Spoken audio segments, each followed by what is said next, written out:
I wanted to do a quick, simple and super easy recipe for you guys. So in this one, we're going to be making wontons. These things taste absolutely delicious and the smell and the aroma and everything about them is just perfect. Let's get straight into it. Please sit back, relax and enjoy.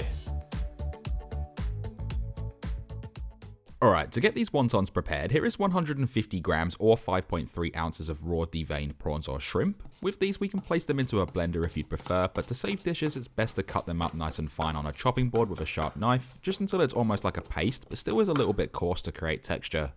Next is 6 cloves of freshly peeled garlic that can be turned into a paste by grating it along a fine microplane or box grater, and once this is done, separate it into 2 bowls, one with 4 cloves worth and one with 2.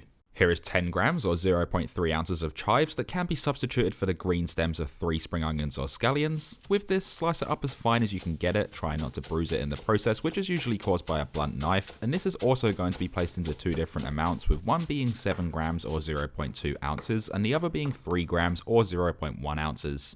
For an optional ingredient, I am also using 7 grams or 0.2 ounces of coriander or cilantro, and if using, scrunch it into a tight bunch to make it easier to work with, and give it a good rough chop, which doesn't need to be super fine.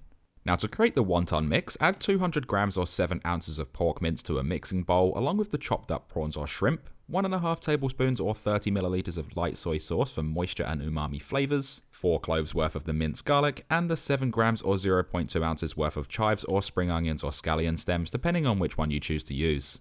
Let's then get our clean hands in there nice and deep like to massage everything together, ensuring it's all evenly incorporated, then wrap this up and let it marinate for no longer than 20 minutes. Any longer, the soy sauce will start drawing too much moisture, causing the mixture to become soggy. As for a dipping sauce, to a heat-proof bowl, add in 1.5 tablespoons or 30 milliliters of light soy sauce, 1 teaspoon or 6 grams of granulated sugar, the 2 cloves worth of minced garlic, 2 teaspoons or 4 grams of dried chili flakes, the 3 grams or 0.1 ounces worth of chives or spring onions, and the coriander or cilantro, leaving us with this sweet, slightly spicy, fragrant and umami sauce that can be popped aside for the time being. To cook the wontons, place a pot of water over a high heat and bring it to a boil, and for the dipping sauce, place a small saucepan over medium heat and add in 1/3 of a cup or 80 milliliters of peanut oil and slowly heat it to 180 degrees Celsius or 350 degrees Fahrenheit. Now for this recipe I am slightly cheating, so I am using store-bought wonton wrappers as it is so much cheaper, easier and quicker, and these are readily available in nearly all good supermarkets and grocers. Let's then place our wonton wrappers onto a clean and dry board or bench and add in roughly 1 teaspoon's worth of the meat mix into the center. We're then going to need a small bowl of cold water that we can dip our finger in and rub it around all 4 edges, which will react with the starch to make it sticky. Then fold one corner to the opposite side to create a triangle and crimp it with your fingers to lock both sides together. It is then as simple as pinching the sides to lock it all together, creating our nice little wontons, and I'm sure someone's going to try and tell me I've done it wrong, but you know what, it really doesn't matter how you do it, just as long as they're stuck together and don't fall apart. With that done, you should have your little wontons that can then be placed onto a plate for the time being, and this recipe makes about 24 depending on how much filling you use. Going back to the oil, which is now at 180 degrees Celsius or 350 degrees Fahrenheit, this can then be removed from the heat and stovetop. We can then very carefully pour it into the sauce ingredients, doing so away from you, and this is going to cook the garlic, chives and chili to create a reaction, which then results in the most beautiful aromatic flavours. Give it all a quick mix to combine, ensuring the garlic isn't clumped up, and then just pop this aside for the time being.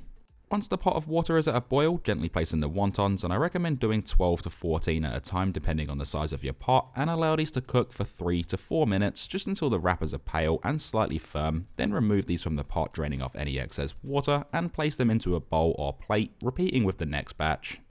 Let's then place down some of the chili soy sauce onto a plate, bowl, or however you want to serve it. Place over those beautiful wontons over the top, with the amount being completely up to you. Drizzle over some chili oil, which I have a recipe for on my website and I'll link in the description below, or you can use store-bought. Top with some crispy fried shallots to give it a little bit of texture. Garnish with some green stem spring onion or scallion, which is completely optional, and that then leaves us with these absolutely incredible pork and prawn wontons that are bursting with the most incredible flavours and look amazing. After all that's done, there's only one thing left to do, which is to make this all worthwhile, and that is we can then dig in.